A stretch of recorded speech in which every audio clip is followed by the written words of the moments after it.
د پاکستان کرکټ بورډ چیرمن محسن نقوي پرون یو پریس کانفرنس کړی دی چې په دغه پریس کانفرنس کې مختلف صحافیانو دنه ډېر دبنګ کوېسچنې کړي دي. د چیمپئن ټرافۍ حوالې سره دنه کوېسچن شوی د څه جواب ورکړی هغه هم تفصیلا تاسو سره شریکوم. د نوي کپتان حوالې سره څه ویلی شوي، آیا رضوان به نوی کپتاني یا بل کلاړي به نوی کپتاني، دې حوالې سره محسن نقوي څه ویلي دي. د بابر اعظم استعفا ورکولو حوالې سره، بابر اعظم کپتاني پرېښېدو حوالې سره محسن نقوي څه ویلي دي. د سینیر کلاړیانو په ټیم کې کچرې پرفارمنس نه وي، محسن نقوي ویلي چې زه به سرجري کوم.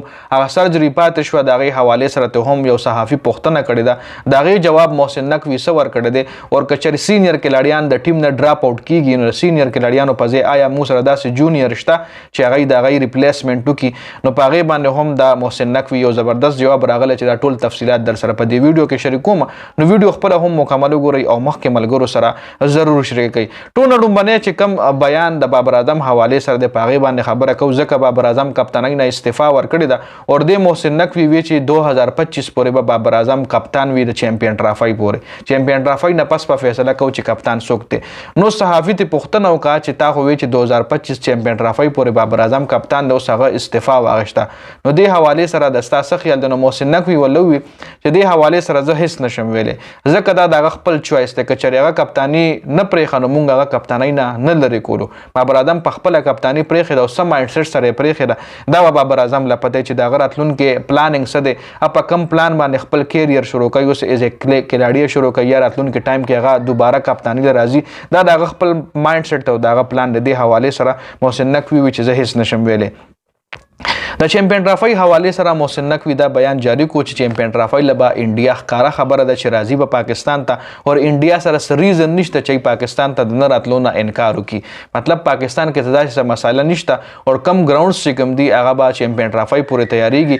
راولپنډي سټیډیم باندې وایي موږ کار نه کوو، अब موږ د چیمپئن ټرافۍ نه پس د هغې رینوویشن کوو. جي بل کپتان فیصله چې کوم ده د دې حوالې سره هم محسن نقوي ډېر زبردست سټیټمنټ جاری کړی، ځکه کپتان حوالې سره څه خبرونه مخکې راتلل چې کپتان به محمد رضوان وي، چاوي سلمان علي آغا، چاوي شاداب خان. محسن نقوي ویلي دي چې کپتان موږ نه دی ډیسایډ کړی او څومره چې خبرونه هم په میډیا چلی دې کې هیڅ قسم حقیقت نشته. کپتان فیصله به زه کوم، کپتان فیصله ما سره چیف سلیکټران کوي، کم چې فارن سلیکټران دي، کم چې هیډ کوچز دي هغوی به ما سره کینی او کپتان فیصله به موږ په شریکه باندې کوو. او څومره چې خبرونه چلی نو دې کې هیڅ قسم حقیقت نشته، دا ریومرز دي. جي بل سرجري حوالې سره محسن نقوي نه تپوس وکړو چې تا خو سرجري مو نه کړه، پاکستان ټیم خراب پرفارمنس ده، او بیا هغه ټایم وایي تا دا بیان جاری کو چې مطلب موږ سره په بینچ باندې یا موږ سره په ډومestic یا موږ سره جونیئر داسې کلاړیان نشته چې هغه موږ د سینیر سره ریپلیس کو.